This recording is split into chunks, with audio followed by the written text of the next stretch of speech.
Coach Sean Payton was ranked the second best head coach in the NFL, only behind Andy Reid. Here today, we're going to talk about exactly what that means, why he's ranked that. We're going to go over Sean Payton's coaching history with New Orleans, and then we're going to transition to the Denver Broncos and what he's done with the Broncos going into this season and why they have him ranked as the number 2 head coach. We're going to make the case and support the case for Sean Payton being the second best head coach in the NFL, only behind Andy Reid, today on the Orange and Blue Blitz.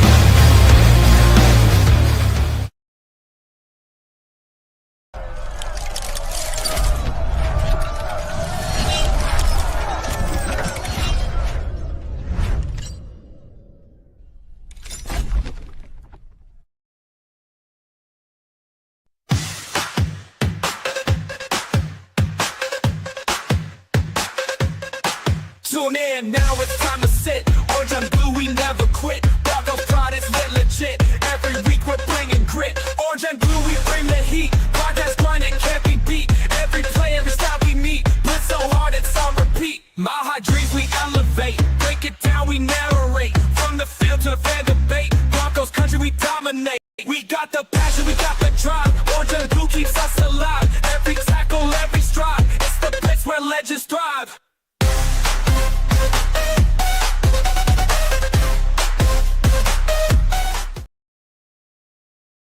What is up? Good afternoon, good evening, good morning, wherever you are. Welcome to another episode of Orange and Blue Blitz, brought to you by the Orange and Blue Network in partnership with Mile High Roundtable. Today, as we heard in the introduction, we're going to be breaking down Sean Payton's career so far and why in 2025 he is ranked the second best head coach in the NFL. But before we do, as we said, as we usually do, if you're here from the Orange and Blue Network, go ahead over to our partners at YouTube, Twitter, Twitch, and Facebook. Give them a shout out, give them a subscribe, hit the notification bell, and share their channel. And if you're here from MHRT, head on over to the Orange and Blue Network, subscribe to our channel on YouTube, on Twitter, on Facebook, and listen anywhere you listen to your favorite podcast, because we are there. All right, guys, we're just going to go right into it, and we're going to break down. Let's make sure everything is proper. We're going to go ahead and break down why exactly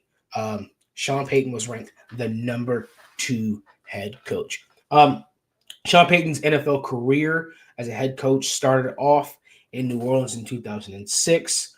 This was right after Hurricane Katrina, and so the city was reeling. And so Sean Payton comes in, he gets a quarterback that was, not wanted anymore, and he got Drew Brees from the Chargers. He brought him over to a new team. They had a good draft that year. They got Reggie Bush. And so they went to the playoffs their first year, I think 13-3. So they immediately turned it around. And then you have a few years later, they go to the Super Bowl in 2009 against the Indianapolis Colts. At that time, I was a Colts fan because Peyton Manning. When Peyton Manning came to the Broncos, I became a Broncos fan, and now I'm a permanent Broncos fan. But we played the Saints in the Super Bowl, and Sean Payton and the New Orleans Saints and Drew Brees got their first Super Bowl. And then after that, the New Orleans Saints has always been known as a playoff team, as a high offense caliber team.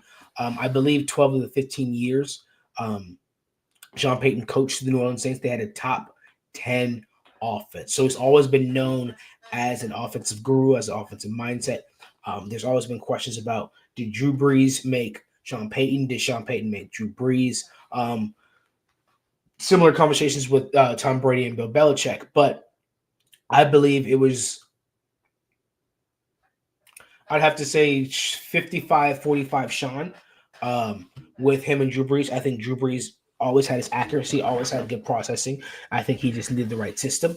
And I think Sean Payton, with his eye for a quarterback, with understanding what his offense is, who he is as a play caller, and what he desires in a quarterback, and finding the right quarterback led to that, and then maintaining that throughout, and including a draft and all that, and surrounding him with a good offensive line, with a decent defense, and always around him, and even winning a Super Bowl, which propelled Drew Brees to become a Hall of Fame quarterback. I believe it's safe to say without Sean Payton and the Saints, Drew Brees may not have may not be a Hall of Fame quarterback. So on Sean Payton's resume, he has a Super Bowl, he has a Hall of Fame quarterback, he has a top offense in his repertoire. And so then we get to 2021 where he decides he's going to retire, he's going to step away from the game. And he goes to Fox and he does some announcing.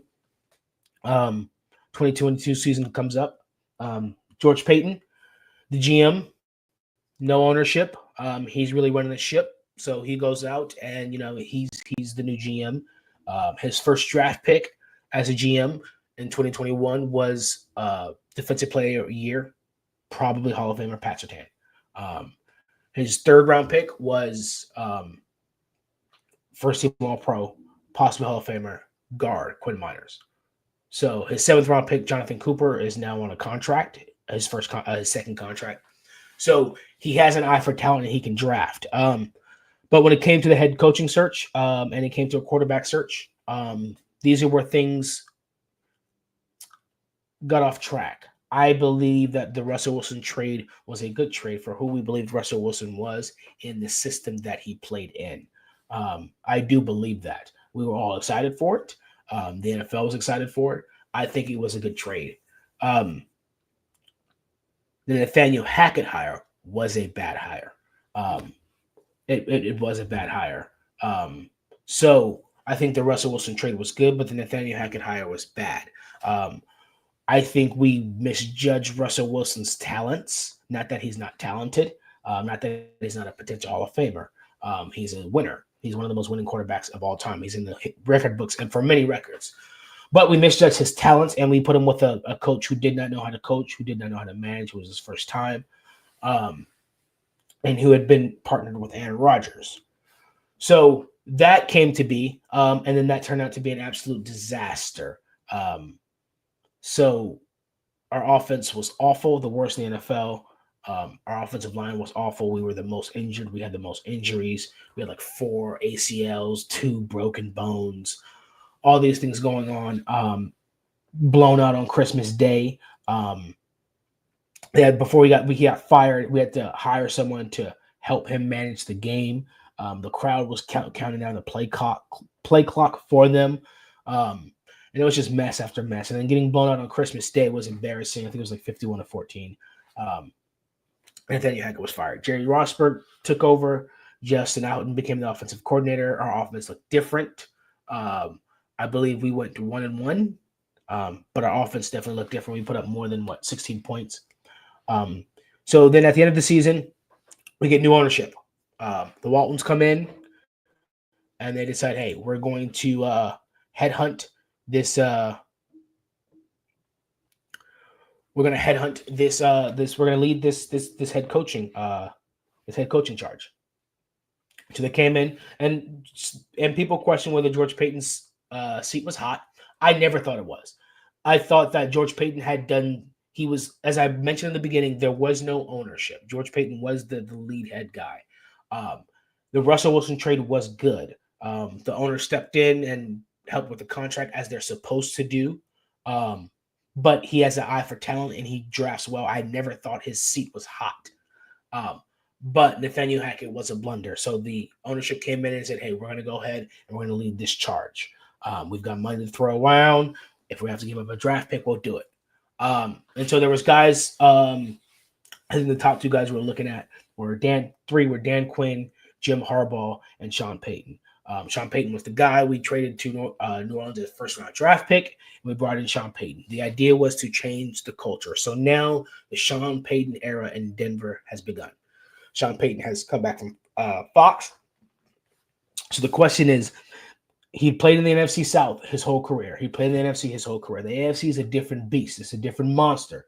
It's quarterback heavy. It's Super Bowl win heavy. You're in the division with Patrick Mahomes and Andy Reid, who have a dynasty in Kansas City. Jim Harbaugh's over there with the Chargers now. Okay, so how are you going to do that? What are you going to do your first year? So the Sean Payton era begins. And what they brought him in here was to change the culture. It was a losing culture in Denver. And what they needed to do was change the culture back to Denver culture. And so I was thinking about this yesterday. And the question I would propose to you guys is,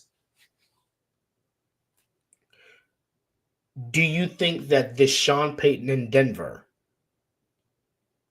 is different? Well, actually, let me start over. So I was listening to a show, the Denver Broncos podcast, and one of the comments I read was not a fan of the Broncos. They were from a different team. And they said, the Broncos are a blue-collar team now.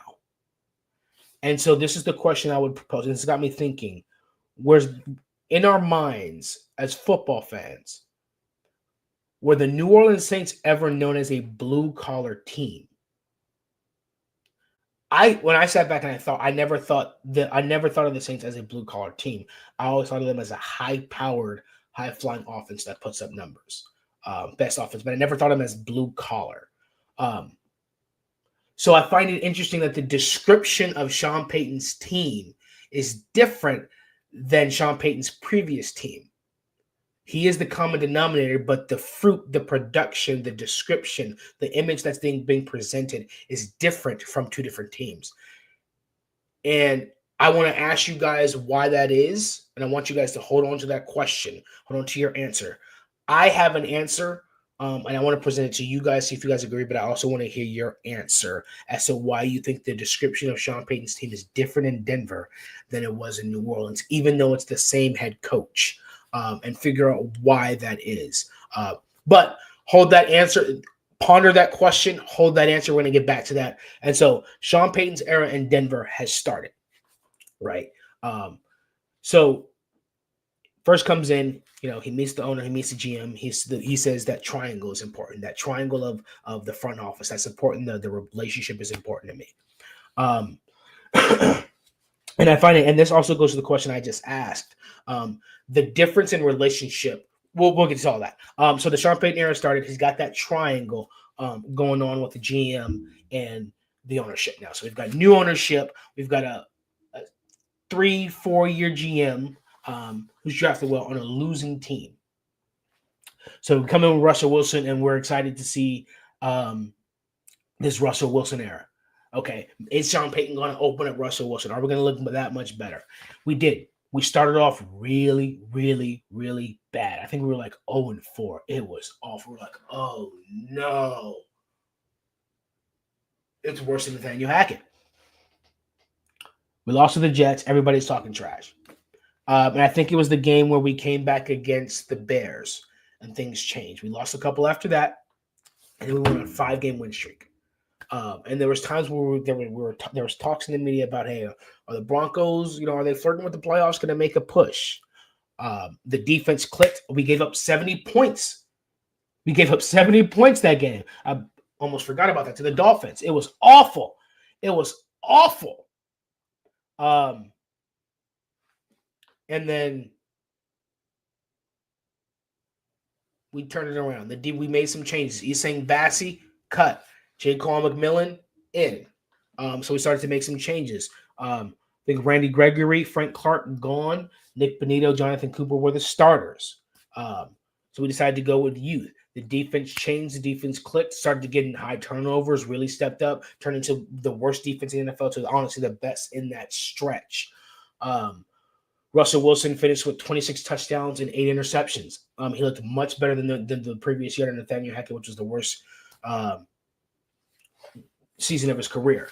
But he took like 52 sacks, almost the second most in the NFL. Awful. Sean Payton hated it.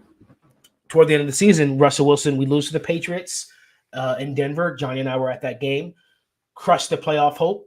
Russell Wilson was benched. Jarrett Stidham came in for the remainder of the season. Afterwards, Russell Wilson was released. We took huge dead cap money hit. So then we go into the 2024 season. All right. Nobody's really talking about the Broncos. Projected the worst roster in the NFL. Second worst roster in the NFL. Let me give a shout out to the comment section.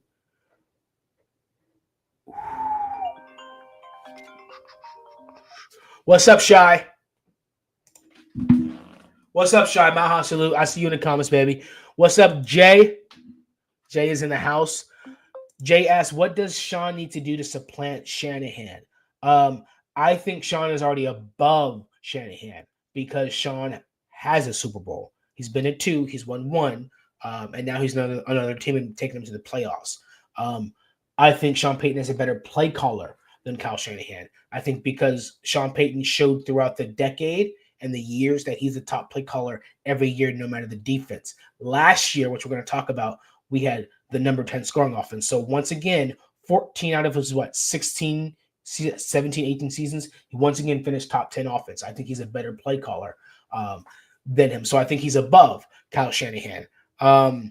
As the best head coach Mike Shanahan. I'm sorry. You're talking about Mike Shanahan. I think you're talking about Kyle Shanahan. Mike Shanahan. That's a great question.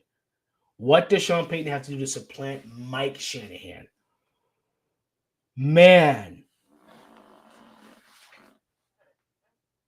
Well, let's start with what Sean Payton's done so far that Mike Shanahan has not. Sean Payton is the first head coach in Broncos history to draft a quarterback and go to the playoffs. When it comes to offensive play calling and scheme, I think when it comes to a tree and origination, Mike Shanahan is up here. When it comes to scheme, they're on the same level because Sean Payton's scheme is just as good as Mike Shanahan's scheme. But Mike Shanahan is original and has a huge tree. Why Mike Shanahan is not in there? I don't. If you guys, because remember, you guys, I became a Broncos fan after when Peyton Manning came to the Broncos. So if Mike Shanahan did something to people in the NFL or the Hall of Fame committee or whatever, let me know because I don't know. I don't know why he's not in the Hall of Fame. His offensive playbook is and scheme is everywhere. It's like the foundation of this huge. This is crazy. And if I'm correct, didn't Peyton Manning and the Broncos have the best offense in history under the Shanahan type scheme? I don't understand that. But in franchise history, he'd have to win 2 Super Bowls. He'd have to win 2 Super Bowls. He can't just win one. He'd have to win 2 Super Bowls to be in the discussion. He'd have to be in 2 Super Bowls to be in the discussion. 3 does it. Sean Payton, the best thing to happen to this, since the Manning era. I agree. Michael in the chat, salute.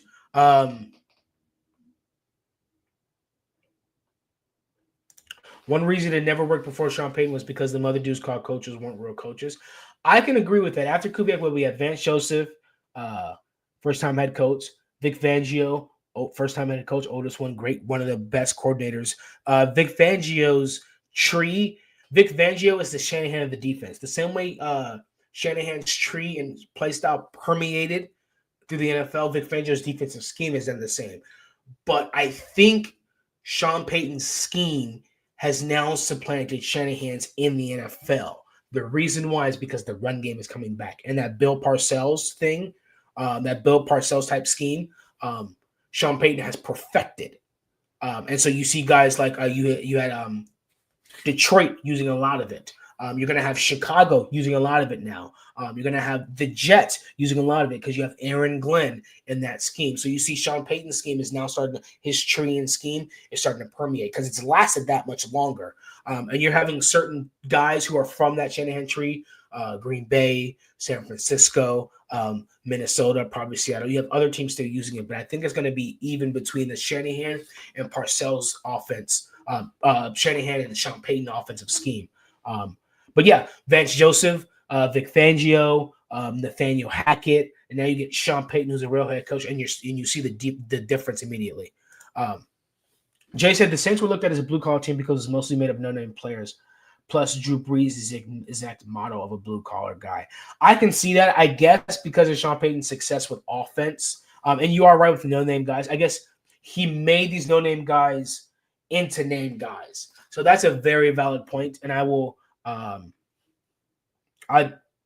can say that. I can agree with that. Sean Payton needs another Super Bowl championship. He does. It was Adam Gase that Manning broke records under, but it was really Payton's system. Interesting.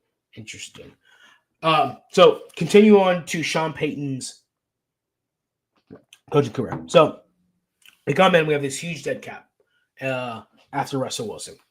projected worst roster in the league. Defense was a little better. Got rid of the old guys, depending on the new guys.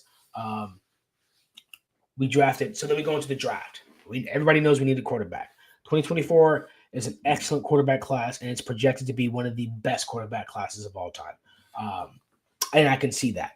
So then you got the quarterbacks falling off the board. I'm going to tell you guys the absolute truth, and I promise I'm not lying to you. I saw Bo Nix one time. I think as I was working, I had glanced up during college football. I don't know if it was the season of playoffs, and Oregon was playing. I think they were playing Washington, but I'm not 100% sure. And I saw either one drive or like 90% of the drive. And I watched Bo Nix on that one drive. I had no idea who he was. I just knew Oregon was good. And I was like, that kid is really good. I want him to be the Broncos quarterback. One drive. And then I told John, I was like, hey, I really like Bo Nix as the Broncos quarterback. Just because I just saw how he operated that drive. I was like, that kid is really, really good. And then I watched his highlights and I saw how fast he was. I was like, yeah, this kid's going to be good. So then the draft comes. Caleb Williams falls off the board. Jaden Daniels falls off the board. And then who went third? Was it Drake May fell off the board? Michael Penix surprised everyone in draft. Maybe I might have those swings. The Falcons decided to get Michael Penix. Turned out to be actually a good move. Fell off the board. So then it was just J.J. McCarthy. And then it was Bo Nix. But there were 3 teams, but 2 quarterbacks. So it was the Vikings, the Broncos, the Raiders. And they were all right next to each other. The Raiders picked right after Broncos, and the Vikings picked right before the Broncos. And so Sean Payton tricked the Vikings in thinking that they were going to trade up for J.J. McCarthy. So the Vikings traded up for J.J. McCarthy. We were never going to get him. We never wanted him. And then Bo Nix fell right into our lap. Raiders got Brock Bowers. Good pick. Great tight end. So now Bo Nix is the quarterback. The 6th quarterback taken in the first round. Unprecedented. Now, we know how the talk was. Check down Merchant. Nobody cares. He's going to be the worst. He's Mac Jones, whatever. All the stuff we heard. Worst pick. They reached. Same nonsense. So then we come to the season. Preseason. We're like, okay, Bo Nix earned his job. He's in the quarterback competition. Sean Payton really likes him. There's some guys that are, every once in a while you hear some talk on national media like, hey, I like this marriage with Sean Payton. I think he's going to be decent. Sean Payton ends up league messed up by letting Sean Payton get by Bo Nix. I agree. First couple games, Bo Nix is awful. And then we go into Tampa Bay. Tampa Bay was on fire. They just beat the Eagles and the Lions. Them boys was hot. All of a sudden we came out, smacked them in the mouth 26-7. And then we played the Jets. That's where Bo Nix gets his first passing touchdown.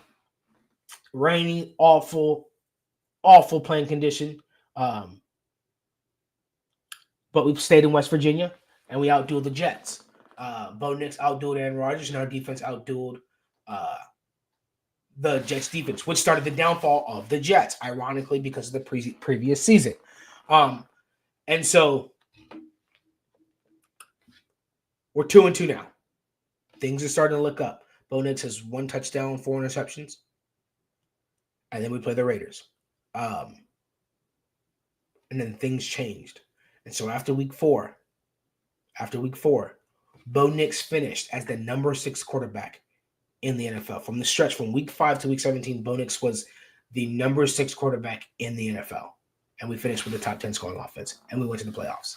The defense finished in top 5, if not top 10, if not top 5.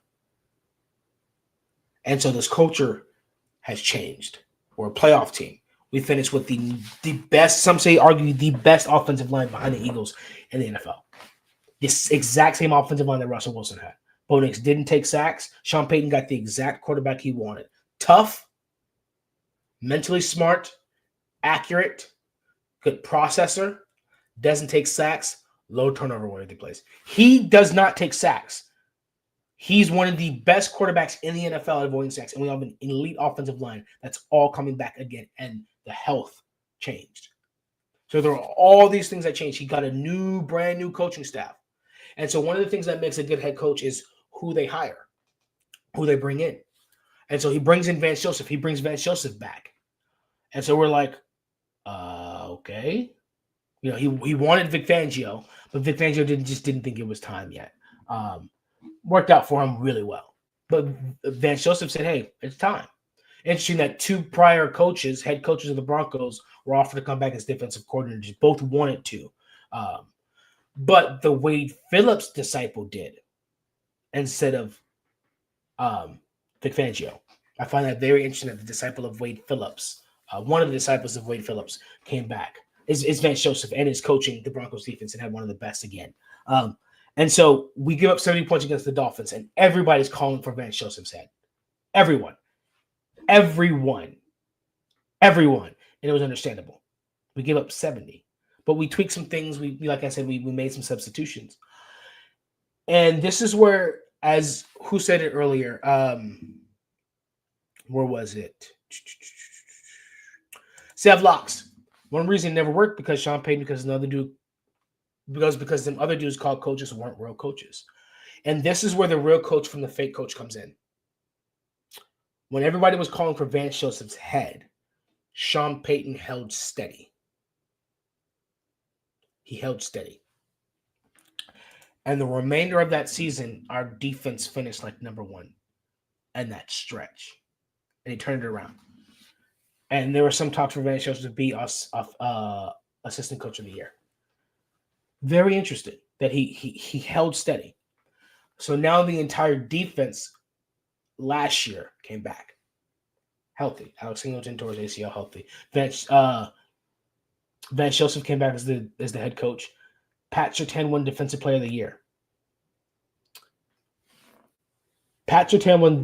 Year.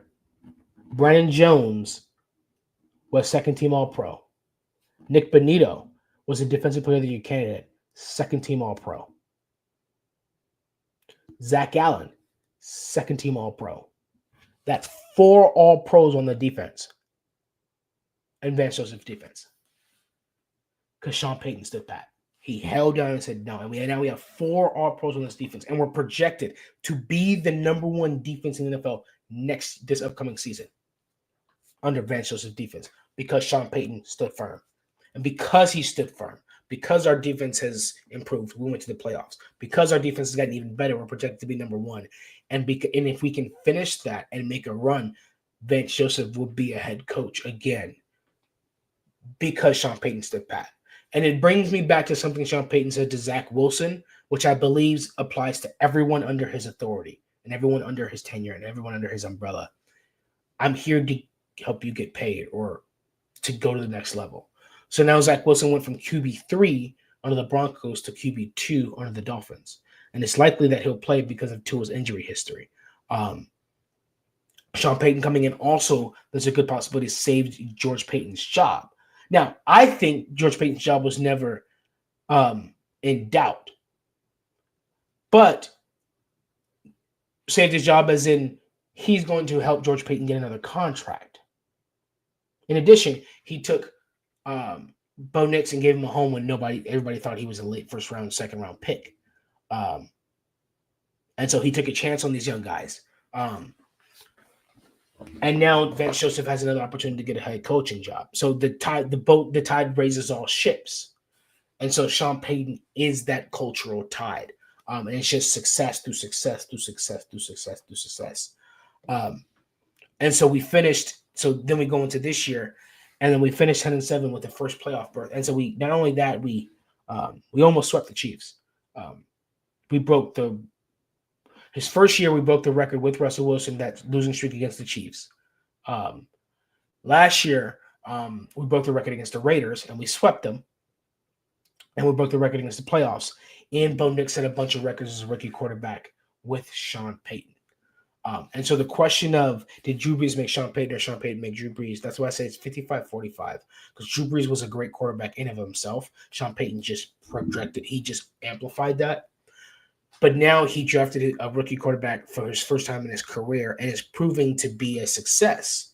Not only did he hire a good staff in Vance Joseph, but then he brings in Joe Lombardi, his offensive coordinator that he had with the Saints.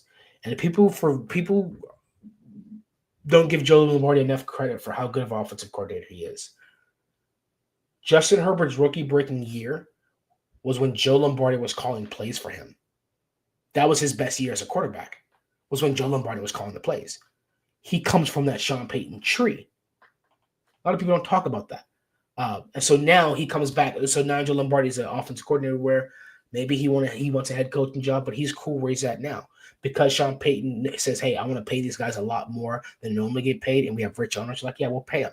So he's not in a rush to go anywhere because maybe he's getting head coach pay as an offensive coordinator. And so he's like, sure, the position changes, but the pay stays the same. I just have more responsibility for the same pay. So he brought in a coach who knows this system, and he's not going anywhere. He brings in a young quarterback to coach for the first time who turns out is seemingly a quarterback guru in of himself. And so he promotes him to assistant head coach to make sure he doesn't go anywhere. I think the only way that Davis Webb could go anywhere is he has to be a head coach. I think he has to be offered a head coach. And the same with Zach Strief. And the same with Jim Leonard. So these guys are staying put. And so the way he's just managed it all throughout, and his head coach, and even to the players, and even to the free agencies, and even to how he recruits, we are now considered a blue-collar team. And that's why Sean Payton was ranked the second best head coach in the NFL. I think there's an argument that you could, I think Nick Sirianni on that list, I think you can make an argument that Nick Sirianni deserves to be above Sean Payton because I think in his short tenure, but that one, I would go Howie Roseman 60, Nick Sirianni 40. Because Howie Roseman is just an incredible GM. And so that definitely helps a head coach out when you just keep flooding with good talent over and over. It's really hard to screw that up. But in addition to that, Nick Sirianni has gone through 4 offensive coordinators in 4 seasons and been to the Super Bowl twice and won once. So that's good management. And now he's got a defensive coordinator who isn't going anywhere. Maybe his position coaches change, but Vic Fangio's from Philly. He's at home. He won a Super Bowl. He's not going anywhere either. The same way Joe Lombardi's not going anywhere, that's the same way Vic Fangio's not going anywhere. They're just chilling with under the head coaches. They're not really looking to do too much. So that's why I think Nick Sirianni can make an argument to be above Sean Payton in that rank. Sean McVay has a Super Bowl. He has 1 Super Bowl, and he's a winning coach. But in regards to his resume, I think his resume is similar to Sean Payton's, just not as long. So I'd give the up to Sean Payton. Let's see what you guys talking about in the comments. Michael says, Bo Nix was the only one I want to hear with the Broncos. Same here. I didn't really look at any other quarterbacks. I think the most overrated out of all the quarterbacks, in my opinion, is probably Drake May. I think he plays hero ball the most. And I don't think that's going to work too well. I think Caleb Williams is the most athletic. And I think if he can refine that athleticism and stay in the pocket and really develop at a young age, I think he can be an incredible quarterback in the Ben Johnson offense. Jaden Daniels is shown to be Jaden Daniels. I think Michael Penix is really, really, really accurate. I think he's going to be a good quarterback for the Falcons. I think J.J. McCarthy is an interesting case. I think he is more of a system quarterback than Bo Nix is. But I think Drake May, all these quarterbacks are set up in excellent systems. And they're right where they need to be. And each team did a lot to surround them. Like with the system with Drake May, even though he plays a lot of hero ball, Josh McDaniel is an excellent offensive coordinator. And so if he's also a guy that can get a quarterback right, horrible head coach, but a good offensive coordinator. And also him and Mike Vrabel are back in the Patriots. So they're putting in the Patriot way back into and I think that's really, really good for the culture. I think that's really good. So everybody did exactly what they need to do. And I think that's why 2024 is going to be one of the best quarterback classes that probably could rival the 83, possibly rival the 83 draft class. I don't know. John Elway went to 4 Super Bowls, won 2. Jim Kelly went to 4 Super Bowls and didn't win any. Dan Marino, crazy quarterback, went once. So, but yeah, I think this quarterback class can be one of the great ones I'm excited to see this year. And I'm excited to see J.J. McCarthy versus Caleb Williams. And we play Jaden Daniels this year. So it's going to be fun to see. Shai says, do you think Vance Joseph will be defensive coach? He's to learn from Vic Fangio. No, he learned from Wade Phillips. If Broncos don't pick up Nix, Raiders grabbing him next pick. Yeah, I think if we didn't pick up Nix, we would have grabbed Bowers and they would have got Nix, so you just switched them. He had a couple of bad games as a rookie, but even in games was glimpses of being good. Yeah, his legs and his athleticism really carrying the team and really fighting for it. So yeah, he had some good games. All right, guys, that is going to conclude today's show. If you are here from the MHRT, don't forget to go over to Orange and Blue Network, subscribe to this channel, like this video, follow us on YouTube, Twitter, Facebook, and everywhere you listen to your podcast. And go ahead and head over to our partners, MHRT, and follow them on YouTube, Twitter, Facebook, and Twitch.